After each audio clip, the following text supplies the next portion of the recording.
50 বছর বয়সে সন্ন্যাস হবে না কেন? গুরুদেব যদি অভয় দেন কিছু কথা আমি বলবো।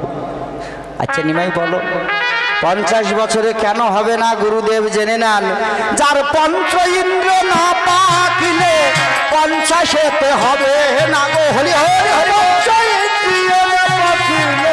50-এতে হবে না গো। 50 বছরে যদি না হয় 60 বছর বয়সে নিশ্চয়ই সন্ন্যাস নেওয়া যায়। হ্যাঁ বলছে নিমাই 60 বছর বয়স হলে তুমি আসবে। বাবা শুনুন, জ্বর না হওয়ার বলেছি গুরুদেব, ওই 60-এতে হবে না গো। 60-এতে হবে না গো। সাইরি না পাখিলে 60-এতে হবে না গো। বস না হলে 60-এতে হবে না গো। 60 বছর বয়সেও হবে না। আচ্ছা নিমাই একটি কথা বলবো, আচ্ছা 60 বছরে না হয় 70 বছরে হবে। 70? গুরুদেব শুনুন, ওই 70-এতে হবে না গো। 70-এতে হবে না গো। কেন হবে না জেনে নেন গুরুদেব। সপ্ত রসভেদ না জানলে 70-এতে হবে না। 70-এতে হবে না গো। 80 বছর বয়সে নিশ্চয়ই হবে। এবার আর না বলতে পারবে না, বলতে ওই 80 বছরেও হবে না।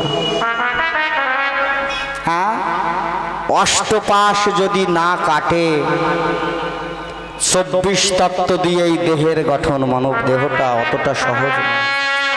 অষ্টপাশ যদি আপনার না কাটে 80 বছর বয়সেও সন্ন্যাস হবে। কেশব ভারতী মনে মনে ভাবছেন, যা বলছি নিমাই শাস্ত্রজ্ঞ পণ্ডিত এমনভাবে আমাকে বলছে, আমি আর কি বলবো। নিমাই 90 বছর বয়সে হবে।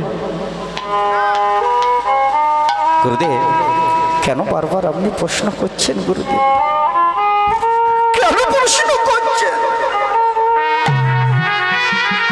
আমি বলেছি হবে না তো হবে। কেন 90-তে হবে না? হে কেন হবে না? 90 বছর বয়সে হবে না। গুরুদেব ওই 90-এতে হবে না গো। হবে না গো। কেন? নববিধা ভক্তি না জন্মিলে, নববিধা ভক্তি যদি না জন্মায় 90-এতে হবে না গো। 90-এতে হবে না গো।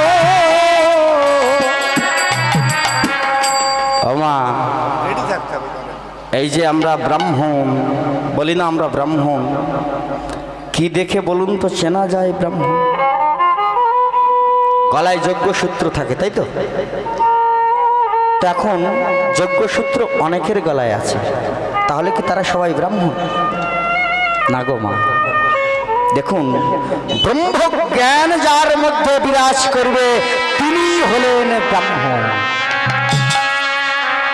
ওমা, এই সনাতন ধর্মের মধ্যে যদি সব ব্রাহ্মণ হতো, পুলিশের ছেলে কখনো পুলিশ হয়, মাস্টারের ছেলে মাস্টার হয়, ডাক্তারের ছেলে ডাক্তার হয় কখনো বলুন তো? ডাক্তারের ছেলে ডাক্তার হতে গেলে ডাক্তারি ডিগ্রি নিয়ে তো পড়তে হয়। উকিলের ছেলে উকিল হতে গেলে ওটা তো পড়তে হয়।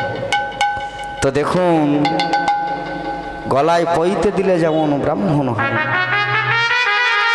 এই যজ্ঞসূত্রটি কটি সুতো থাকে জানেন? কটি বলুন তো? 9টি সুতো থাকে। প্রতিদিন স্নানের সময়, স্নান পূর্বে ওই যজ্ঞসূত্রটি হাতে নিয়ে ব্রহ্মের উপাসনা করে তাকে প্রণাম করে বলতে হয়, হে ভগবান এই 9টা সুতের 9টা গুণের মধ্যে কয়টি গুণ আমি একত্রিত করতে পেরেছি। রাধে রাধে।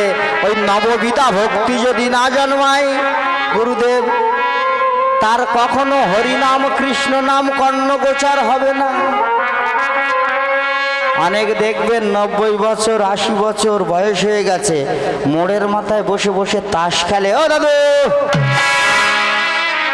আরে ওই তালদি রাজপুর ওখানে কীর্তন গান হচ্ছে, যাবে না? কীর্তন, আরে এখন আর একটু বয়স হোক, তারপরে না হয় যাবো, এখন তাস খেলছি, খেলার সময়। 90 বছর বয়সে দাদু বলছে আর একটু বয়স হোক, তারপর ভাবুন ভক্তিমতী মায়েরা, মাগো তাহলে হবে? তা বলছে অনিমাই 90 বছর মেনে নিলাম, না হয় তো একসাথে হবে না গো, একসাথে হবে না গো, একসাথে হবে না গো, একসাথে হবে না গো। একশা কলির মানুষের পরমায়ু কত? এখন 40 ফেরতে গেলে বাবরে বাবরে বলা হচ্ছে। আমার যারা 40-এর কোটা পেরিয়ে 50-60 টপকে গেছেন, তাদের এখন আর ভয় নাই। এই 40 পেরোনের জন্য ভয় এখন আমাদের। অবস্থা ভালো না। এখন প্রতিদিন সকালে উঠে আমরা বিষ ভক্ষণ করছি না, বিষ সেবা করছি। ওয়েদারটা এতটা বিষে ভরে গেছে, বিষ ভক্ষণ করছি, তাই তো? তো আমাদের আয়ুকাল 40-এর পরে সুগারটা এমনভাবে পেঁচ মেরে দিচ্ছে যে টাইট করে দিচ্ছে। আর ভাবুন তো, আমার 10 দিন উপোস করে আছেন, 10 দিন পরে যদি ওই 10 দিনের খাদ্য একত্রিত করে একসঙ্গে আপনাকে সেবা দেওয়া হয়, পারবেন সেবা করতে? 10 দিন সেবা করেন না, সেই অন্ন একদিনে সেবা করতে দিলে একত্রিত করে পারবেন? পারবেন। তো সারা জীবন ছোট থেকে করলেন না, ওই সময় গিয়ে একসাথে হবে না গো, একসাথে হবে না গো। তাই বললেন একসাথেও হবে না, একসাথে একসাথে একসাথে। কেউ যদি মনে করে আর একটু বয়স হলে করব, বয়স হতে হতে এই পথ দিয়ে বাড়ি যাবেন, যাওয়ার সময় যদি হরিব আর হবে? তো যে সময়টি আছে সেই সময়টি ভালো। শিবাস অঙ্গনে গৌর হরি আমার বিধান দিয়েছিলেন, শোনো শোনো কলিরিজি,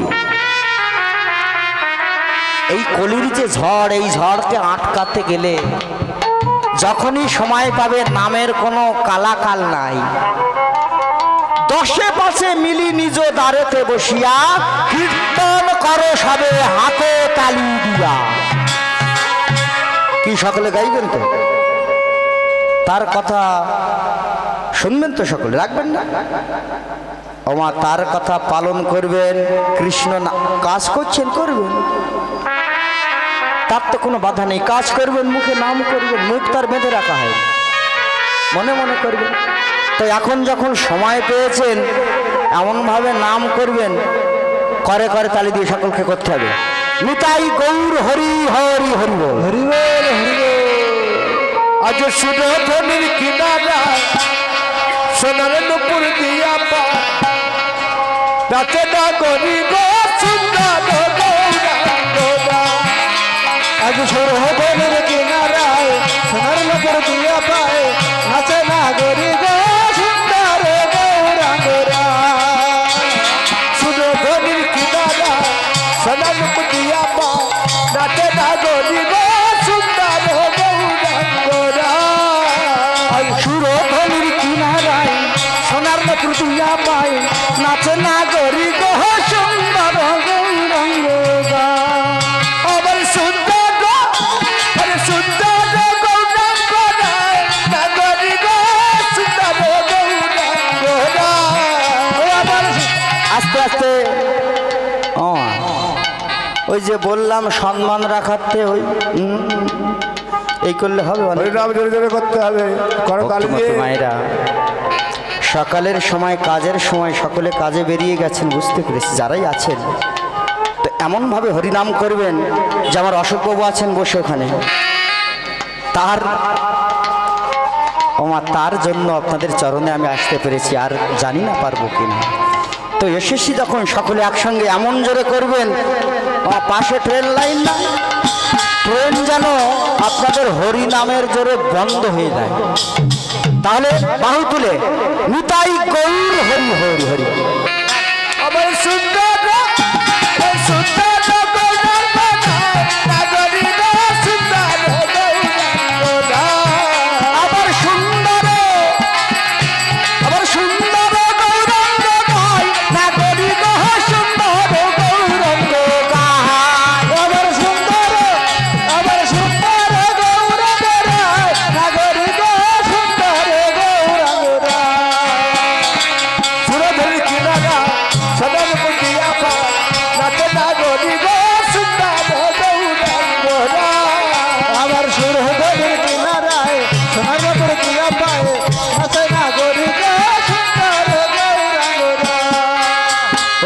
সুন্দর ললাটে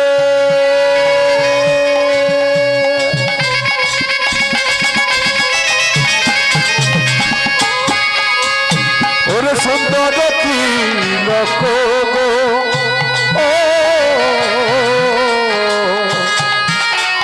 সুন্দর ললাটে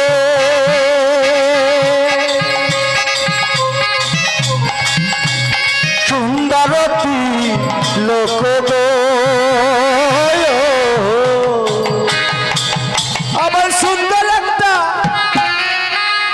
আবার সুন্দর একটা নামাবলী গায় নাগরিক সুন্দর গঙ্গোলা। আবার সুরহদের কিনারায় সোনার নগর দিয়া পায় নাচে নাগরিক সুন্দর গৌরাঙ্গোলা। ওরে সুন্দর নয়নে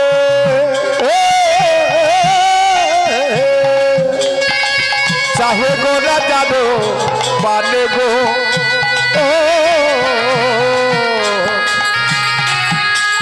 সুন্দর নয়নে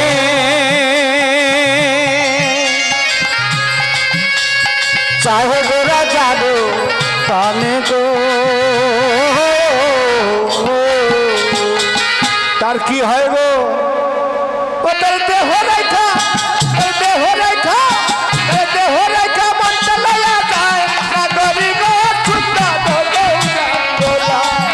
আমার সুরহদের কিনারায় সোনার তোর দিয়া পায় আছে নাগরিক সুন্দর গৌরাঙ্গোলা। সুরহদের কিনারায় সব দিয়া পায় আছে নাগরিক সুন্দর গৌরাঙ্গোলা। আমার সুরহদের কিনারায় সোনার তোর দিয়া পায় আছে নাগরিক সুন্দর গৌরাঙ্গোলা। चैतन्य महाप्रभु की জয়, केशव भारती जी की জয়। हरि हरि हरि। তাই কেশব ভারতীর আশ্রমে গুরুদেব বললেন, অনিমাই 100 বছরে হবে না বুঝলাম, 110 বছরে হবে না, 110 বছরে। গুরুদেব আমি বলছি তো, আর আমাকে প্রশ্ন করবেন না অনিমাই। আর একটিবার বলবো, কেন বলুন তো বারবার চেষ্টা করছে? নিমাইকে যাতে সন্ন্যাসে না যেতে হয়, কেশব ভারতী বারবার বাক্যবাণে বাধা দেওয়ার চেষ্টা করছে। নিমাই শোনো না, আচ্ছা 110-এ হবে না, 120-এ, 120-র কথা বলবে তো বেশ, বলি শুনুন, ওকে 120-এ হবে না গো, 120-এ হবে না গো, 120-এ হবে না গো, 120-এ হবে না গো। বিষয় 20 না কাটিলে 120-এ হবে না গো, বিষয় 20 না কাটিলে 120-এ হবে না গো। বিষয় 20 120 বছরেও সে কৃষ্ণ নাম বলতে পারবে না। আমার মৃত্যুর কোলে ঢলে পড়লেন, কর্ণে কৃষ্ণ নাম দেওয়া হয়ে গেছে, গালে জল দেওয়া হয়ে গেছে, আর হবে না।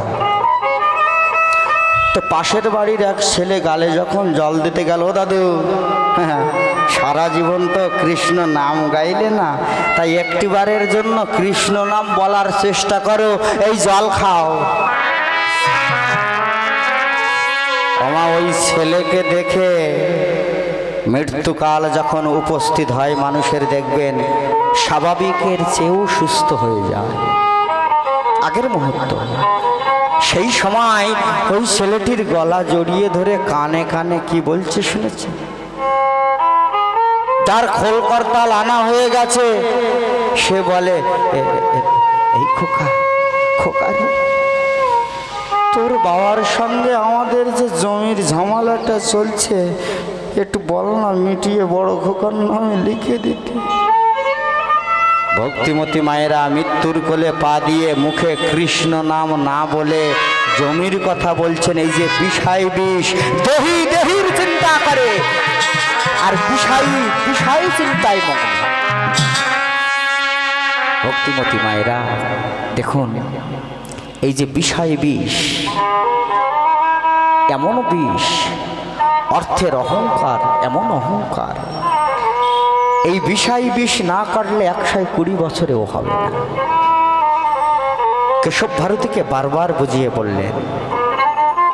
ওই সময় মৃত্যুকালে কৃষ্ণ নাম না বলে বিষয় চিন্তা করছেন, ভেবেছেন।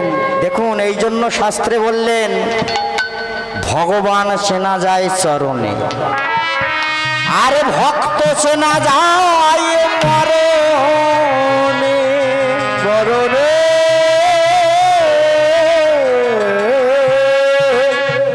ভগবান পৃথিবীতে রূপ বদল করে আসলেও চরণটি লুকাতে পারেন।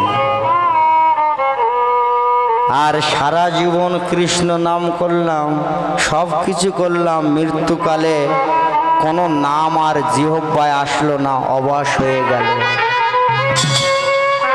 এই সারা জীবন নামের কোনো ফল পাবেন না। সারা জীবন ভগবানকে ডাকেননি, লোক দেখানো ভক্তি করেন না, অন্তর থেকে ডেকেছিলেন। মৃত্যুকালে সারা জীবন যে নাম বললেন না, মৃত্যুকালে হরে কৃষ্ণ কৃষ্ণ কৃষ্ণ হরে হরে, হরে রাম রাম রাম হরে হরে, পরম পাদ পদ্ম লাভ করবেন। সারা জীবন যে হরিনাম করেছিলেন, মৃত্যুকালে বলতে পারেননি, এটা আপনার লোক দেখানো হরিনাম। ওমা, সাজতে মাত্র 5 মিনিট সময় লাগে। একটু তিলক মাটি নিয়ে আসবেন, তিলক কেটে নেবেন, গলায় একটা 5 টাকার তুলসী মালা দেবেন, সাজা 5 মিনিট সময় লাগে। কিন্তু বৈষ্ণব হতে গেলে 500 জনমে পার পাবে না। কোটি কোটি জন্মের পুণ্যের ফল না হলে বৈষ্ণব হওয়া যায় না। তা যদি হওয়া যেত, মা, ধ্রুব মহারাজ 5 বছর বয়সে পরম পাদ পদ্ম লাভ করতেন না। জনমের পর জনম গুরুদেব নারদ মুনির সঙ্গে চলে গেলেন কোথায়? অস্থির পাহাড়ে। সেখানে কি দেখলেন? বলছে, গুরুদেব আর কত দূর যেতে হবে? বলছে, ওই দেখছো পাহাড়টি, দেখছো তো? বলছে, হ্যাঁ, সাদা পাহাড়, চলো না আমরা ওখানে যাব। নারদ মুনিবার ধ্রুব মহারাজ 5 বছর বয়স নিয়ে গেলেন পাহাড়ের কাছে। লক্ষ্য করলেন দূর থেকে, গুরুদেব, এ তো ভাবছিলাম পাহাড়, এ তো পাহাড় নয় গুরুদেব, সাধারণ পাহাড় নয়, এ তো অস্থির পাহাড়। বলছে, মহারাজ, অস্থির পাহাড় বুঝলাম, তো আপনি একটু ওই পাহাড়ের কাছে গিয়ে দেখুন তো। ধ্রুব মহারাজ ধীরে ধীরে গুরু বাক্য ফেলতে না পেরে পাহাড়ের কাছে গিয়ে যখন লক্ষ্য করলেন শত শত অস্থি পড়ে আছে, এবং অস্থির গায়ে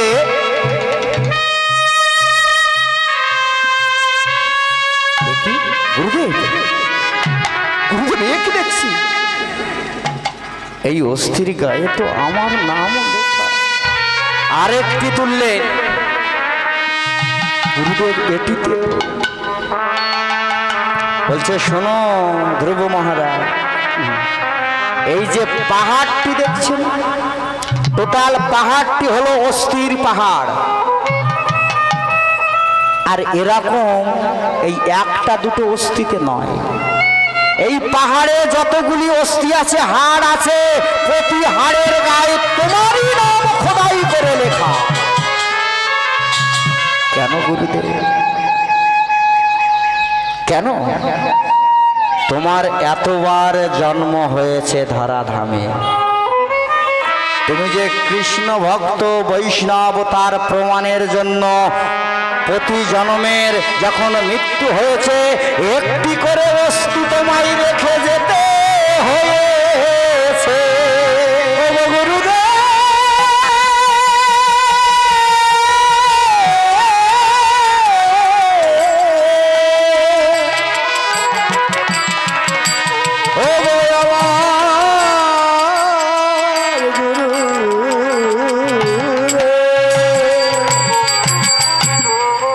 এ জন্ম তোমার পুণ্য হতে লাগে না, তোমাকে শেষ জীবন পর্যন্ত যেতে হবে না, তোমার এই 5 বছর বয়সে সেই পুণ্যের ফল প্রাপ্ত তুমি হলে। ধ্রুবের জননী ছিল, নাম তার সুনীতি, সন্তানকে শিক্ষা দিল বৈরাগ্য নীতি। দিয়েছিলেন তো? দেখুন গুরুদেব, যার 8 হয় না বলেছে 80তেও হবে। আমাকে কৃষ্ণ মন্ত্রে দীক্ষা দেন গুরুদেব।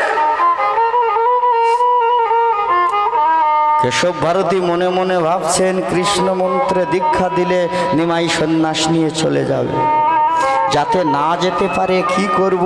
নিমাইকে আমি মনে পড়ে গেল, বলছে, নিমাই, আরে অনিমাই শোনো, তুমি যখন শুনবে না, আমার বুদ্ধি একটি বের করেছেন গুরুদেব। এই জন্য তো গুরুদেব, দেখুন গুরুদেব কেমন বলছে, অনিমাই একটি কাজ করো তো নিমাই, তুমি তো কৃষ্ণ মন্ত্রে দীক্ষা নেবে, দীক্ষা নেওয়ার পূর্বে তোমাকে আসতে, কৃষ্ণ মন্ত্রে দীক্ষা নেওয়ার পূর্বে তোমার মন্দন করতে যেতে হবে। এই মস্তক মন্দন করতে হবে। ভক্তিমতী মায়েরা, মানে ওমা, যাকে আমরা বলি বাংলায় ন্যাড়া হওয়া, তো কোথায় যাবে? গুরুদেব মনে মনে ভাবলেন, ওকে এমন জায়গায় পাঠিয়ে দেব সেখানে গেলে ও মন্দন হতে পারবে না, কারণ যার কাছে পাঠাবো সে কি সে তো আমি জানি। তাই কোথায় পাঠিয়ে দিলেন? কাটোয়ার কাছে। আমার বর্তমান কাটোয়ার কাছে একজন পরামানিক আছে, নাম জানেন কি? মধু পরামানিক। আমার মনে রাখবেন, পরে শুনবো। কেশব ভারতীর সন্ন্যাস মন্ত্রে দীক্ষা নেওয়ার পূর্বে যিনি মন্দন করেছিলেন তার নাম মধু পরামানিক। এই মধু কাছে কেন পাঠিয়ে দিল? এত পরামানিক, এত নাপ্তি থাকতে কেন মধুর কাছে? না, মধুর গুণাগুণ জানে কেশব ভারতী। কি বলুন তো? এই মধু হলো ফেলো করি মাখো তেল, আমি কি তোমার পর? বলুন তো কি? ওমা, মন্দনের পূর্বে আগে টাকা দিতে হবে মূল্য, তারপরে মন্দন করবে। আর খুব সম্ভব নিমাইকে দেখে যা মনে হয় নিমাই, একে দেখে আমার কি মনে হয় জানো, এ বাড়ি থেকে যখন চলে এসেছেন এর কাছে 1 টাকাও নাই, কোনো কানা করি নাই। যার কাছে অর্থ থাকে দেখলে বোঝা যায়, যায় না? দেখুন আমার যেমন ম্যানেজার ওই বসে আছেন, ওর কাছে যে কিছু আছে এটা বুঝতে পারছেন তো দূর থেকে? একদম। ব্যাগ ধারে থাকে, অর্থ আছে। যার কাছে অর্থ থাকবে দেখলে বোঝা যাবে। আমার মান্না সাহেব আছেন ও পাশে, একদম বোঝা যাচ্ছে না। বসে আছেন। তো ভক্তিমতী মায়েরা, নিমার কাছে যে কোনো করিও নাই দেখে বোঝা যায়। তো বেশ, আমি এমন জায়গায় পাঠিয়ে দেব মন্দন হতে পারবে না, মন্দন না হলে সন্ন্যাস নেওয়া হবে না।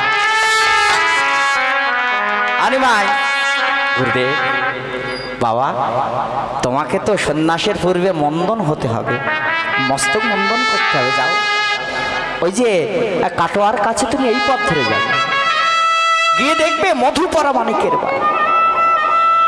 ওই মধু পরামানিকের কাছ থেকে তুমি মন্দনটা করিয়ে, আমি যদি মস্তক মন্দন করি, আপনি আমার সন্ন্যাস মন্ত্রে দীক্ষা দেবেন গুরুদেব। বলতে হবে না নিমাই, আমি বলছি তুমি যাও। তো চললেন আমার নিমাই। আমা কোথায়? মধু পরামানিকের বাড়ি। কেশব মাধব গিরিধারিলা, কেশব মাধব গিরিধারিলা, কেশব মাধব গিরিধারিলা, কেশব মাধব গিরিধারিলা, গিরিধারিলাল আমার মদন গোপাল, গিরিধারিলাল রে আমার মদন গোপাল, গিরিধারী গিরিধারিলাল আমার মদন গোপাল, গিরিধারি গিরিধারিলাল রে আমার মদন গোপাল, কেশব মাধব গিরিধারি, হরি হরি হরি কেশব মাধব গিরিধারিলা, কেশব মাধব গিরিধারিলা। আমার মনে আনন্দ এলো নিমারে। কেন বলুন তো? গুরুদেব বলেছিলেন, দীক্ষা দিতে চাইছিলেন না, সেই গুরুদেব দীক্ষা দেবে। আমি মন্দন করতে যাব, দীক্ষা নেব সন্ন্যাস মন্ত্রে। কেশব মাধব গিরিধারিলা, কেশব মাধব গিরিধারিলা, কেশব মাধব গিরিধারিলাল রে আমার মদন গোপাল, আরে গিরিধারিলাল রে আমার মদন গোপাল, গিরিধারিলাল রে আমার মদন গোপাল, আরে গিরিধারিলাল রে আমার মদন গোপাল, কেশব মাধব মদন গোপাল, কেশব মাধব মদন গোপাল, কেশব মাধব মদন গোপাল, কেশব মাধব মদন গোপাল,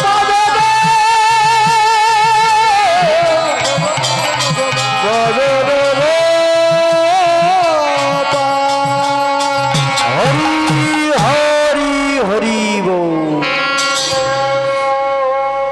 ওই আশ্রমের থেকে বেরিয়ে কাটোয়ার কাছে গিয়ে মধু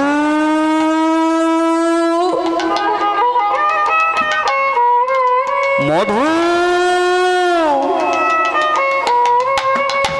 ভক্তিমতী মায়েরা দেখুন, এই মধু পারমাণিক জাতিতে ওমা পারমাণিক হলে কি হবে, নাপিত হলে কি হবে, এ কিন্তু কায়মনোবাক্যে কৃষ্ণ ভক্ত। যেখানে ভাগবত অনুষ্ঠান হয় সেখানে চলে যায় মধু, ভাগবতের লীলা সাধন করেন তিনি। তো প্রতিদিন স্নান করে ওমা মধু, গঙ্গা জল, তুলসী পত্র গোবিন্দ চরণে অর্পণ করেন। গঙ্গা জল গোবিন্দ চরণে অর্পণ করে মধু মন্দিরের মধ্যে, ঘরের মধ্যে সিংহাসন, সেখানে বিগ্রহ, বিগ্রহের সম্মুখে নবদুর্বাদল ঘন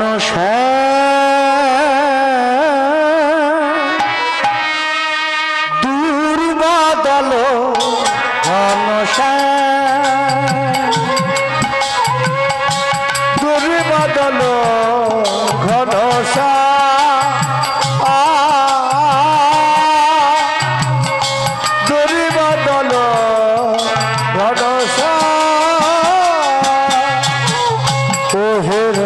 কান্ত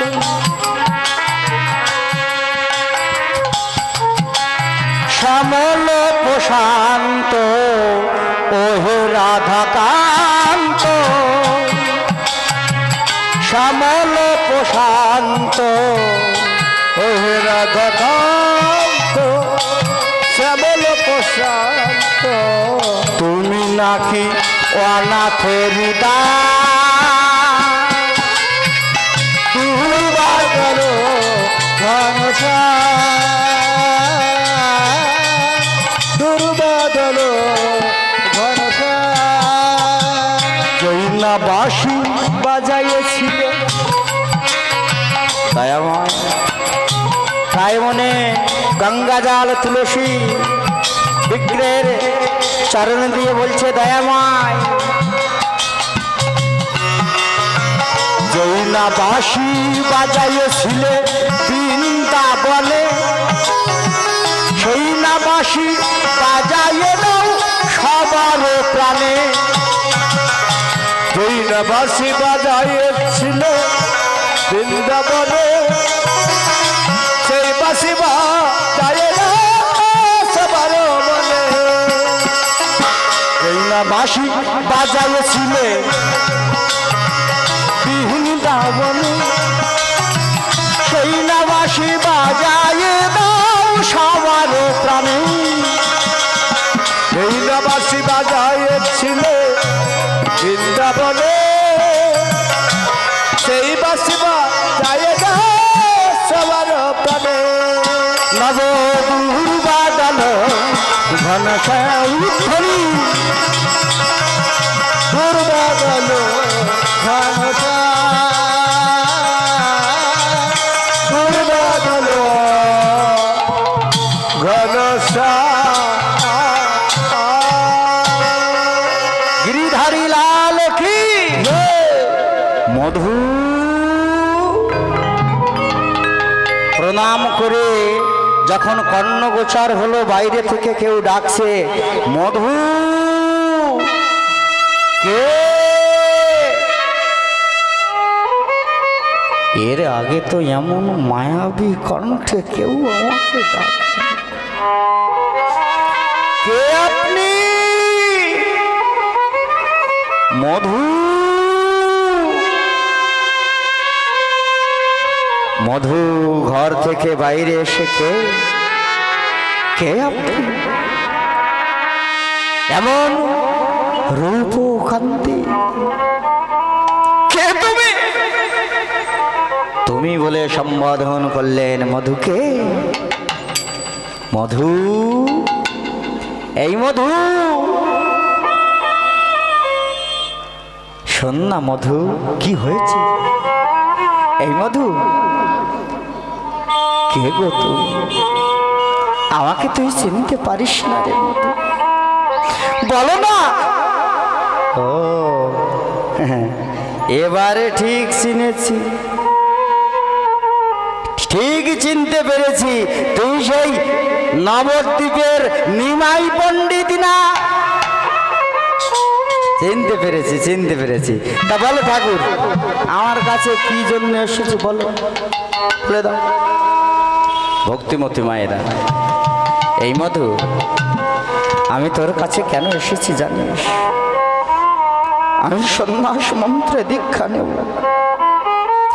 দীক্ষার পূর্বে তুই আমাকে মন্থন করে দিবি মধু ও ঠাকুর এইখানে আমার একটা বাজে সমস্যা আসে জানেন আমার একটু বদনাম আছে বলে এই জায়গাটা মধু বুঝলাম না তো ঠাকুর আমি কিন্তু ওই মন্দনের পূর্বে পাওনা গন্ডা মিটিয়ে না নিয়ে মন্দন শুরু করি না মধু বাবা মধু আমার কাছে তো কোনো অর্থ নেই তোকে যে দেব সেই অর্থটুকু আমার কাছে নাই রে মধু ও ঠাকুর অর্থ না দিলে তো আমি মন্দন করতে পারবো না ওরে মধুটি অর্থ হয়তো আমি তোকে দিতে পারবো না রে মধু তো আমি তোকে একটি কথা দিতে পারি মধু হ্যাঁ রে মধু, হ্যাঁ। আমি তোকে অর্থর চেয়েও এমন একটি মূল্যবান বস্তু দেব, তোকে একটি কথা দেব। কি কথা বলুন তো? অর্থের চেয়েও মূল্য। হ্যাঁ রে মধু, সন্ধ্যা মধু, তোকে আমি শেষের দিনে কি করব জানিস? ওই ভব নদী পার করে নেব। তোরে ভব নদী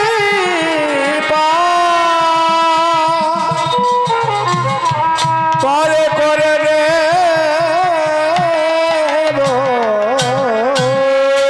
ও ঠাকুর, হ্যাঁ, এ তো ভালো কথা। মধু ভাবছে গঙ্গা নদী, যমুনা নদী, সরস্বতী নদী, ভব নদী বলে মনে হয় কোনো নদী আছে। আর আমি তো জাতিতে পরামানিক, ঠাকুরের এই অবস্থা, অর্থ নাই। আমারও এমন অবস্থা হয় মাঝে মাঝে। সংবাদ পেয়ে যখন খুর কাঁচ নিয়ে ছুটতে ছুটতে যাই, অনেক সময় অর্থ নিয়ে যেতে মনে থাকে না, থাকে না, কোথার থেকে নিয়ে যাই। ও ঠাকুর, তুমি আবার নাবিকগিরি কবে থেকে শুরু করলে? মাঝিগিরি কবে থেকে শুরু করলে?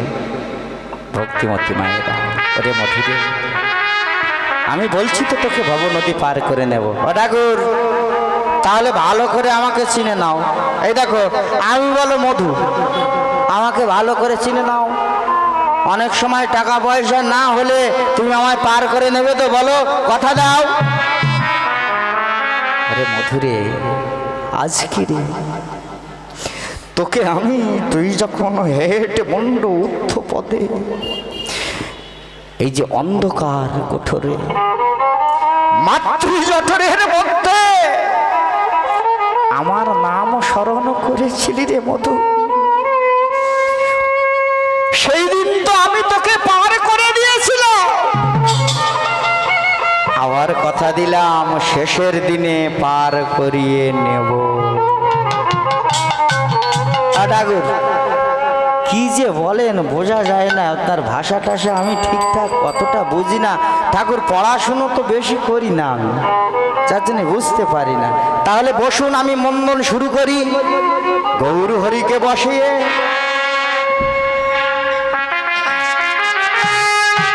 এবার মন্দন শুরু করবে। নিতাই গৌর হরি হরি হরি বল, আমার উলুধ্বনি নিতাই গৌর হরি হরি হরি।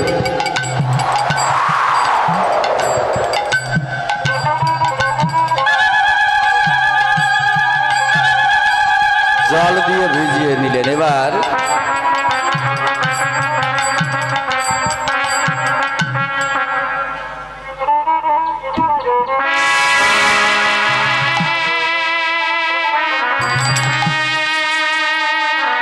আচ্ছা, আজ কি হলো বলুন তো?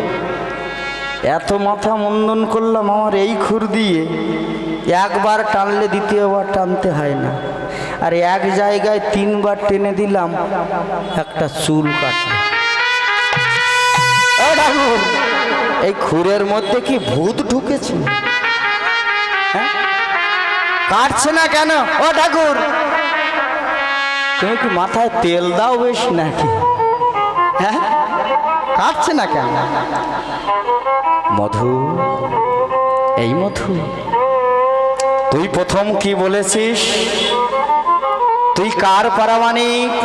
আগে আগে আমি বামনের পরামানিক। ও, আমি জাতিতে কি? আগে ওই বামন। তো বলতো মধু, বামনের মাথায় খুর দিতে গেলে আগে কি করতে হয়? এই যে, ও ঠাকুর, আমার তো মনে নাই ঠাকুর, বামনের মাথায় হাত দিতে গেলে আগে চরণে প্রণাম করতে হয়। ও ঠাকুর, তাহলে শুরু করে দিই। ষষ্ঠাঙ্গে চরণে পড়িল পরিপা, মাথায় হাত দিল আমার প্রভু জগন্নাথ। মাথায় হাত দিল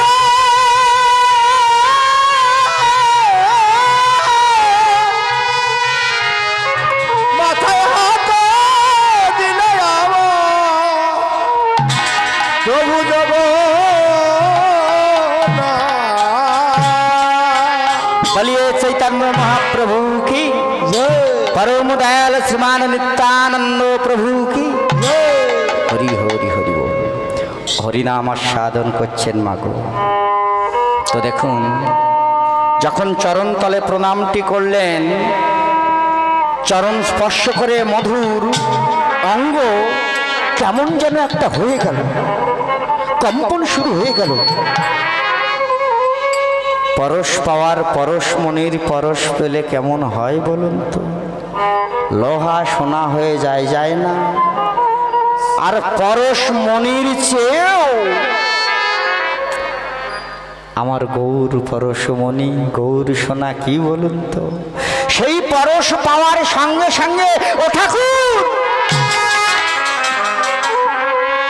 ভক্তিমতী মায়েরা চরণে পড়ে একই চরণ তলে লক্ষ্য করলেন একই শঙ্খ চক্র গদা। এই শঙ্খ চক্র গদা চিহ্ন এ তো নারায়ণের চরণে থাকে, যার চরণে আমি নিত্য গঙ্গা জল তুলসী পত্র দিই, এ তো সেই নারায়ণ চরণে থাকে। তাহলে তাহলে তুমি কি আমার নারায়ণ?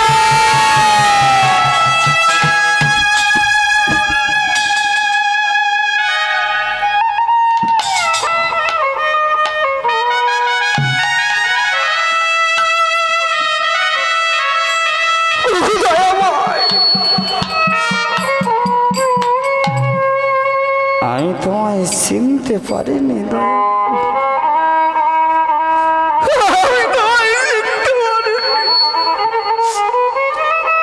তুমি কি আমার নারায়ণ? মধু, তোকে আমি বলেছি না শেষের দিনে ভব নদী পার করিয়ে নেব?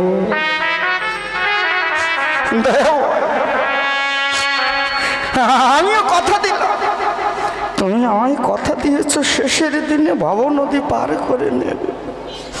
আর আমি এই চরণ স্পর্শ করে কথা দিলাম,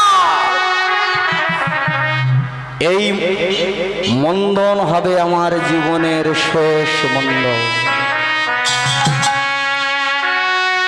এই মন্দনটাই মস্তক মন্দন করে আমার জীবনে আর মস্তক মন্দন করব না। আমি এই কর্মটাকে ছেড়ে দেব। কি বলছিস মতো? হ্যাঁ হ্যাঁ দয়াময়। তো দেখুন, আমি নাপিত ব্যবসা আর না করিব, নাপিত ব্যবসায় আর না করিব, নাপিত ব্যবসা আর না করিব, নাপিত ব্যবসায় আর না করিব, ফুল ফেলে দেব জলে, আমি নাপিত ব্যবসা আর না করিব, ঘুর ফেলে দেব জলে, নাপিত ব্যবসা আর না করিব, নাপিত ব্যবসা আর না করিব, ফুল ফেলে দেব জলে, আমি নাপিত ব্যবসা আর না করিব, ঘুর ফেলে দিব জলে,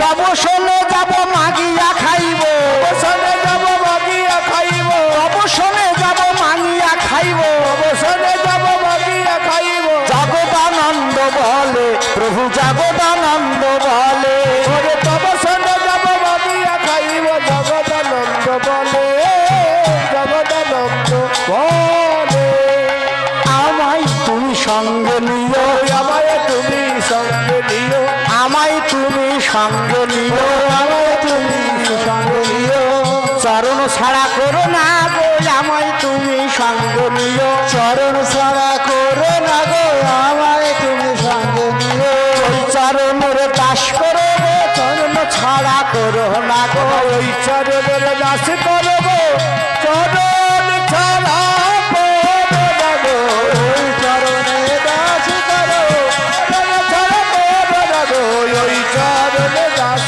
কর, চরণ ছাড়া করো না গো, চরণ ছাড়া করো না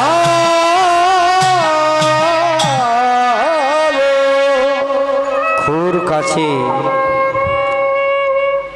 গৌর হরিকে মন্নন করার পর খুর কাঁচি ওই সুরধ্বনি গঙ্গার জলে নিক্ষেপ করল। তো সুরধ্বনি গঙ্গা মাইয়ার জলে যখন খুর কাঁচি বিসর্জন দিলেন মধু,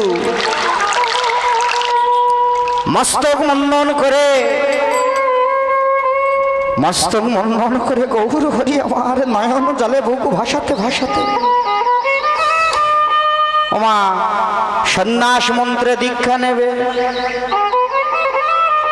সন্ন্যাস মন্ত্রে দীক্ষা নেবে বলে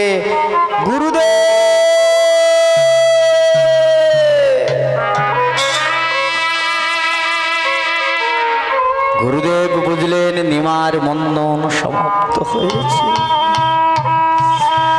নিমাইকে তো আর আটকে রাখা যাবে না, আমি এখন কি করব? মধুর কাছ থেকে মস্তক মন্দন করে ওই তো নিমাই গুরুদেব গুরুদেব বলতে বলতে ছুটে আসে। গুরু গুরুদেব, আমার কেশব ভারতী মনে মনে মনে স্থির করলেন, নিমাই আসলে এমন চাল ছেলে দেব নিমার সন্ন্যাস নেওয়া হবে না। মন্দন করেছে তাতে কি হয়েছে, এবার এমন একটি কথা বলে পেঁচ মেরে দেব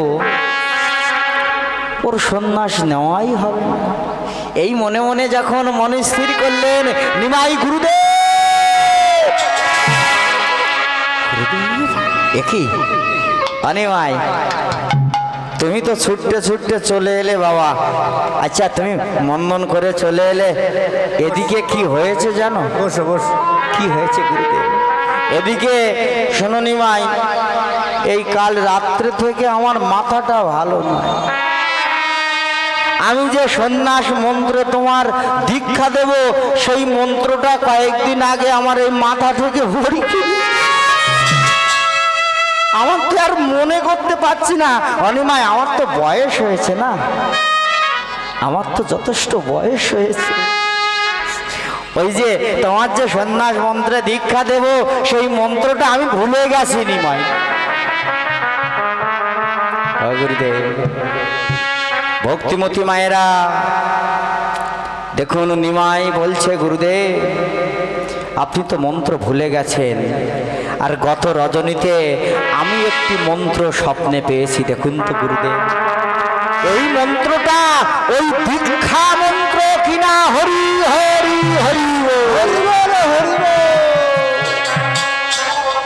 কেশব ভারতীর কর্ণের কাছে মুখমণ্ডল দিয়ে নিমাই যখন বললেন, কেশব ভারতী চিন্তা করলেন মনে মনে, এবার যদি আমি না বলি, অন্য কোনো বুদ্ধি অবলম্বন করি, নিমাই পণ্ডিত চালাক ছেলে হাত চেপে ধরবে।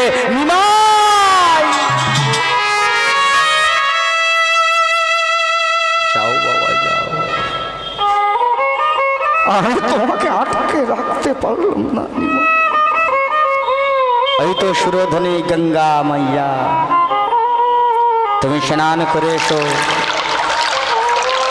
আমি তোমাকে কৃষ্ণ মন্ত্রে দীক্ষা দেব। যখন দীক্ষা দিলেন কৃষ্ণ মন্ত্রে কেশব ভারতী, নিমাইয়ের কর্ণগোচারে কর্ণকুহারে মুখমণ্ডল রেখে, ভক্তিমতী মায়েরা দীক্ষা শেষে নিমাই প্রণাম করলেন গুরুদেবের চরণে। বাবা নিমাই, আজ থেকে আমি তোমার সম্পর্কে মানে পাকাপাকি সম্পর্কে কি হলাম গুরুদেব? তবু তো আমাকে গুরুদেব বলে ডাকছো। তা নিমাই একটি প্রশ্ন করব, আমার একটি কথা মনে পড়েছে, বলবো না থাকবে? রাধে রাধে, বলবো না থাকবে? থাকবে, বলবো। আপনারা নাও বললেই তো আমি বলবো, এসেছি মানে না বলে যাবো? কেশব ভারতী বলছে, অনিমাই তুমি বলতে মানা করলেও আমি বলবো। কি বলুন তো অনিমাই? শোনো শোনো, আচ্ছা এই যে দীক্ষা শেষে তোমার কি মনে হয় বলো তো? বলো তো নিমাই কে কার গুরু? বলো তো নিমাই কে কার গুরু? বলো তো নিমাই কে কার গুরু? বলো তো নিমাই কে কার গুরু? দেখুন কি হয়েছে বলুন। কৃষ্ণ মন্ত্র নিমাই কেশব ভারতীর কর্ণগোচরে যখন দিল, সেই মন্ত্রটা পুনরায় প্রদান করলেন কোথায়? নিমার কর্ণগোচরে। তাই কেশব ভারতী বলে, বলো তো নিমাইকে কার গুরু? বলো তো নিমাইকে কার গুরু? তুমি গুরু না আমি গুরু, বলো তো নিমাইকে কার গুরু? তুমি গুরু নয় আমি, রে বলো তো নিমাইকে কার গুরু? তুমি গুরু নয় আমি গুরু, রে বলো তো নিমাইকে কার গুরু? তুমি গুরু নয় আমি গুরু, বলো তো নিমাইকে কার গুরু? রে বলো তো নিমাইকে কার গুরু? গুরুদেব চরণে আষাঢ় খেয়ে পড়লেন নিমাই। গুরুদেব, ওগো গুরুদেব। নিমাই, সন্ন্যাস ধর্ম, তোমাকে তো সন্ন্যাস মন্ত্রে আমি দীক্ষা দিলাম, আজ থেকে তোমার নামের পরিবর্তন করে দিলাম। অদ্য হতে নাম তোমার শ্রীকৃষ্ণ চৈতন্য। কৃষ্ণ চৈতন্য, হরিনাম কৃষ্ণ নাম দিয়ে তুমি জীবের করো ধন্য। কৃষ্ণ নাম দিয়ে তুমি কলি জীবে করো ধন্য। হরে কৃষ্ণ হরে কৃষ্ণ, কৃষ্ণ কৃষ্ণ হরে হরে, হরে রাম হরে রাম, রাম রাম হরে হরে। হরে কৃষ্ণ কৃষ্ণ কৃষ্ণ হরে হরে, হরে রাম রাম রাম হরে ভক্তিমতী হরে। মায়েরা, মাগো দেখুন, চৈতন্য নাম পাওয়ার সঙ্গে সঙ্গে ওই যে নয়ন থেকে জল ঝরতে লাগলো, আর ওই যে কৃষ্ণ কৃষ্ণ বলে ছুটতে শুরু করলো। কোথা কৃষ্ণ, কোথায় কৃষ্ণ, দয়াময় দেখা দেখা দাও। যতদিন তিনি নিত্য ধামে গমন করেননি, ততদিন মুখের কৃষ্ণ নাম বন্ধ যায়। ছুটতে ছুটতে যখন চললেন, মাগো 24 বছর বয়স তার সংসার জীবন, তারপরে 6 বছর বয়স, 6টি বছর দীক্ষা নেওয়ার পর ভারতবর্ষের বিভিন্ন তীর্থভূমি তিনি ভ্রমণ করলেন। সমস্ত ভারতভূমি প্রদক্ষিণ করে তিনি শেষমেশ চলে এলেন কোথায়? পুরী ধাম। পুরী ধামে জগন্নাথ মন্দিরের বারান্দায় বসে জগন্নাথকে অপলক দৃষ্টিতে দেখছেন আমার চৈতন্য মহাপ্রভু। নয়ন জল ঝরাতে ঝরাতে অপলক নয়নে চেয়ে আছে। ধীরে ধীরে সমস্ত ভক্তরা গৌরহরির কাছাকাছি গেলেন। তিনি ছিলেন দশম সংস্কারের বৈষ্ণব, দ্বাদশ অঙ্গে ত্রিলোক মন্দির মার্জন করা দশম সংস্কারের বৈষ্ণব। তো দেখুন, তিনি যে সন্ন্যাসী, এক জায়গায় 2 দিন 3 দিন থাকা জায়গায় থাকা যায়। তার জন্য যদি নির্দিষ্ট একটি জায়গা না করা হয়, দিনের পর দিন তিনি কোথায় থাকবেন? তিনি তো ফিরে যাবেন না। মনে মনে স্থির করে নিলেন তিনি এই পুরী ধামে থাকবেন, অবস্থান করবেন। কেন বলুন তো? একদিন নিমাইয়ের কাছে মা বলেছিল, ওরে নিমাই, জানি বাবা তুই চলে যাবি, বলার লাগে না রে, আমি তো মা। অনিমাই শোনো বাবা,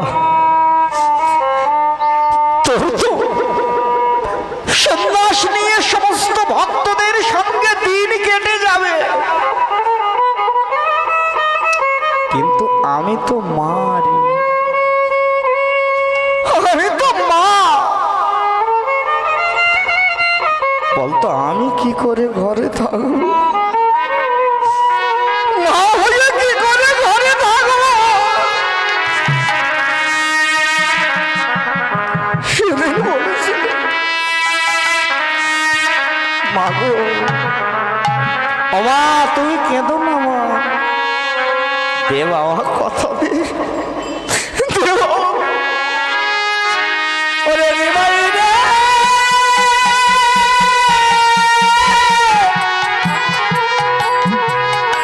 ওরে আমার বাবা লাগো,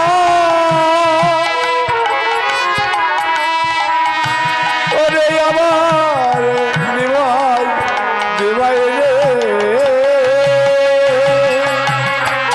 বল না বাবা, আমি জানি চলে যাবি, বেশি দূর যাস না, আমায় কথা দে। সেদিন নিমাই কথা দিয়ে বলেছিল মাগো আমা,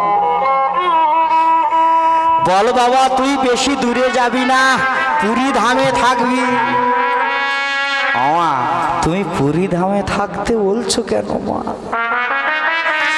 প্রতি বছর আমরা তো বাঙালি, প্রতি বছর আমাদের এই বাংলা থেকে পুরী ধামে যায় সকলে রথ দর্শন করতে, রথযাত্রা। সমস্ত ভক্তরা রথযাত্রা দর্শন করে তারা যখন ফিরে আসবে আমার কাছে, তারা তো একটিবারের জন্য এসে আমায় বলবে মাগো তোমার নিমাই ভালো আছে, ও ভালো আছে। সেদিন কথা দিয়েছিল মাগো ওমা, ভারতবর্ষের সব ভূমি প্রদক্ষিণ করলেও কথা দিলাম মা আমি জগন্নাথ মন্দিরে অবস্থান করব। আরো বলেছিল মাগো তুমি তো আমার মা, আরো কথা দিলাম এই পৃথিবীকে তোমার সন্তানকে পরে, কারণ তুমি তো আমার মা। শাস্ত্রে বললেন কুলাং পবিত্রম জননী কৃতার্থা, যে মাতৃগর্ভে মাতৃ জঠরে হরি বলা কৃষ্ণ বলা সন্তানের জন্ম হয়, সেই মায়ের পুনরায় পৃথিবীতে আসতে হয়। তুমি তো আমার মা, তুমি আমার সেই মা, তুমি আমার সেই মা, কথা দিলাম মা। এই পৃথিবীতে তোমার সন্তানকে পরে প্রণাম করবে, তোমাদের জন্য এই নিমাইকে চিনতে পেরেছে সকলে। তো এই পৃথিবীতে আগে তোমাদের পরে আমার, তো নরোত্তম দাস ঠাকুর লিখে গেছেন না, ওগো জয় জয় জগন্নাথ,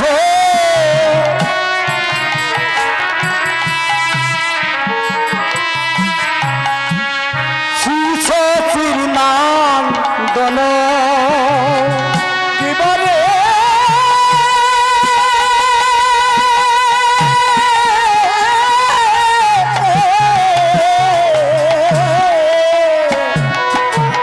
ওরে জয় জয় জগন্নাথ, আমার শিষ্য চিন গণ পৃথিবীতে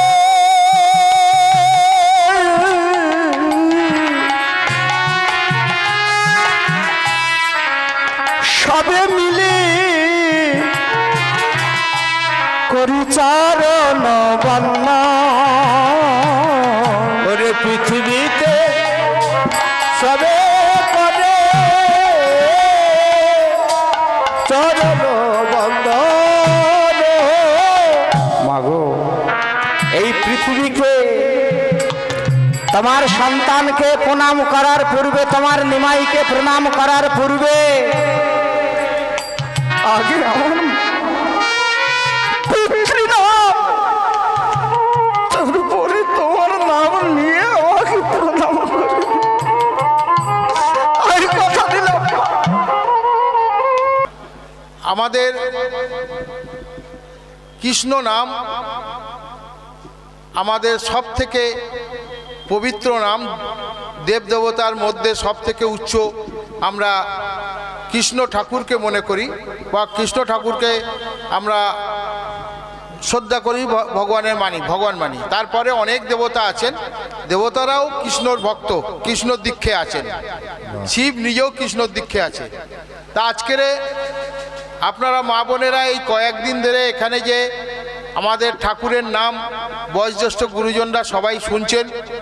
আমাদের বয়সকাল একটা হলে আমরা সেই সময় আমরা হরিসভায় এসে ঠাকুরের নাম শুনতে হবে। আমাদের কানে হরিনামে ঢুকলে আমরা মনে করি যে আমাদের পবিত্র, আমরা একটা ঠাকুরের বাণী আমাদের মনে শোধন হয়। তখন আমরা ঈশ্বরের কাছে প্রার্থনা করি আমাদের জীবনটা যাতে ভালোভাবে কাটুক, ঈশ্বর আমাদের সুন্দর করে যাতে আমাদের রাখুক, সুন্দর করে আমাদেরকে, আমার জীবনটুকুটা যত সময় আছে যাতে ঠাকুরের নাম করে আমি থাকতে পারি, এই কামনা বাসনা থাকে সবারই। আমাদের সেই ঠাকুরের বিভিন্ন রকম পালা আছে। এই পালা আমাদের রাধা গোবিন্দর যে পালার মধ্যে বিভিন্ন রকম লীলা আছে, সেইগুলো আমাদের এই কয়েকদিন ব্যাপী হয়েছে। আজকেরও একটা লীলা চলছে। আজকের সেই জায়গায় দাঁড়িয়ে আমরা যারা আছি, পঞ্চায়েত সমিতির সভাপতি আছি, আমাদের মধ্যে অশোক দা এখানকার প্রাক্তন অঞ্চল সভাপতি, আজকে এখানে সবাই আছেন। শিক্ষার আমাদের স্কুলের প্রেসিডেন্ট আছেন, উনিও প্রাক্তন আছেন। আমাদের রাজ্যেশ্বর দা আছে, hello Rajeshwar, hello hello hello hello hello hello hello এই রাজ্যেশ্বর দা আছে। তাই আজকের আমরা মানুষের জন্যে, নিজের জন্যে, পাড়া প্রতিবেশী ভালো থাকার জন্যে, সুন্দর থাকার জন্যে আমরা ঠাকুরের নাম নিতে হবে। আমরা সনাতন ধর্মের মানুষ। তাই আজকের আমিও মনে করেছিলাম, অশোকদা বলেছিলেন, আমি সেটাকে পাস করিয়েছি। এইখানে যে প্যান্ডেলটা করতে হয়, হয়তো আর প্যান্ডেল করতে হবে না। একটা আমি 3 লাখ টাকা দিয়ে পাস করে একটা সেট করে দেবো পুরোটায়, যে সেটটা যাতে এখানে এই প্রতিবেশী মা বোনেরা সবাই যখন এখানে আসবেন এই আমাদের কীর্তন মাঠেতে, তখন তোমার হচ্ছে আমার পঞ্চায়েত সমিতি, আমি একটা ক্যানিংয়ের সন্তান, আমারও মনে শান্তি হবে। মা বোনেরা এখানে বয়োজ্যেষ্ঠ গুরুজনরা আমাদের সবাই থাকবেন এই অনুষ্ঠানে। এখানে যখন প্রায় গান শুনবেন, তখন আমার একটা এই হরিবাসরের কিছুটা মানুষের যাতে সমাধান হবে। এই সেটটা একটা খরচ হয়, অনেকের কাছে সাহায্য সবাই নেন, সেই জায়গা থেকে এই সাহায্যটা আমরা পঞ্চায়েত থেকে, যদি আমি পঞ্চায়েত সমিতি থেকে করে দিই, তাহলে আমি খুব খুশি হব। তাই আজকের এই কথাটা আমি আপনাদের কাছে, কেন অনেক দিন আগে অশোকদা বলেছিলেন আমার টেন্ডার হয়ে গেছে, সেইটাকে আমি নিজে থেকে দাঁড়িয়ে থেকে এখানে অশোকদা যাকে বলবে তাকে দেবো, দিয়ে কাজটা করাবো। তাই আজকের আমি সবাইকে, আমাদের কীর্তনিয়া দাদারা আছেন, ওনাদেরকে সবাই সঙ্গ আছে, সবাইকে আমার ধন্যবাদ জানাই, আশীর্বাদ জানাই, ভালোবাসা জানাই, যে ভালো থাকুক ওনারা। আমার সামনে যারা গুরুজনরা আছে সবাইকে নমস্কার জানাই, যাতে আপনাদের কাছে আশীর্বাদটুকুটা আমরা যাতে পাই, আপনাদের কাছে এইটুকু আমি কামনা করি। সবাই ভালো থাকবেন, সুস্থ থাকবেন। আমি এইটুকু বলে শেষ করলাম। আমার বয়সটা অনেক কম হতে পারে, কিন্তু আমি এরকম অনুষ্ঠান বহু জায়গায় যাই, বহু জায়গায় আমি সঙ্গর সঙ্গে যুক্ত আছি। যত হরিনাম যুক্ত আছে ক্যানিংয়ে, সব সঙ্গর সঙ্গে আমি যুক্ত আছি। শুধু হরিনাম না, আমাদের ওখানে মসজিদ কমিটিতে আমি যুক্ত আছি, সব ধর্মের মানুষের সঙ্গে। আমাকে যে ডাকে সেখানে যে আমি তাদের সঙ্গে, আমাকে সেখানকার মাথা করে রাখে, আমি সবার সঙ্গে সব অনুষ্ঠান, সব ধর্মকে একসঙ্গে নিয়ে চলতে চাই। তাই আজকের আমার খুব ভালো লাগলো, আমাকে এইটুকু সুযোগ আপনাদের আজকে হরিসভা থেকে আমাকে দেওয়া হয়েছে বলতে, তা আমি বলতে পেরে খুব খুশি লেগেছে। এই বলে সবাইকে আমার নমস্কার জানিয়ে আমার বক্তব্য শেষ করছি। কারণ আপনাদের গান শুনতে হবে, ঠাকুরের নাম শুনতে হবে। সবাইকে হরিনাম বলে আমি আজকে সবাই গৌর নিতাই বলে সবাইকে নমস্কার। রাধে রাধে, ভালো থাকবেন। তো ভক্তিমতী মায়েরা, মাগো লীলা আস্বাদন করছেন। মাগো বাবা এদিকে লক্ষ্য রাখবো, লীলারাজ আস্বাদনের মাঝে আসছেন আপনারা। তো দেখুন যে মহান মানুষ উত্তম বাবু, উনিও আপনাদের পাদ পদ্মে এসেছেন, সেবায় নিযুক্ত হলেন। এই যে অনুষ্ঠানটা চলে আমার, হিন্দু